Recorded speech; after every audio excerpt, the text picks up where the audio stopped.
Et c'est vrai que vous parliez tout à l'heure de fracture numérique. C'est vrai que l'accès au matériel, l'accès à l'infrastructure est beaucoup moins un sujet. Il restera toujours un dernier kilomètre à faire, mais maintenant l'enjeu c'est de l'adoption. Et aujourd'hui, on a par exemple 31% des Français qui se sentent éloignés du numérique.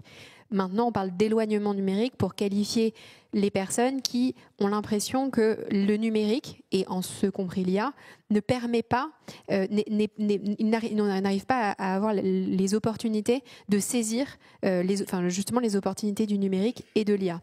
Et donc l'enjeu est évidemment un sujet de formation. Et la question c'est, et sur qui est-ce qu'on se place aujourd'hui pour mettre, sur qui est-ce qu'on repose la charge de la formation? On peut se dire que parce que les éloignés du numérique, donc quand même 31% des Français et des Françaises, une grande partie de ces gens-là sont en emploi, donc effectivement il y a un rôle à jouer de la part des entreprises. Il y a aussi un rôle à jouer peut-être des conseillers numériques au sein des maisons de France Service. Selon juste petit point d'actualité, on a aujourd'hui 4000 conseillers numériques dont le prochain budget pourrait retomber à 1500, alors même qu'on a toujours 31% des Français qui sont éloignés du numérique. On peut aussi reposer ça sur les travailleurs sociaux, sur les aidants, mais en fait, ce sont quand même des gens qui ont d'autres tâches à accomplir. Et donc, il faut les former eux aussi. Il faut les former aussi. Donc finalement, je pense que la responsabilité, elle est vraiment collective.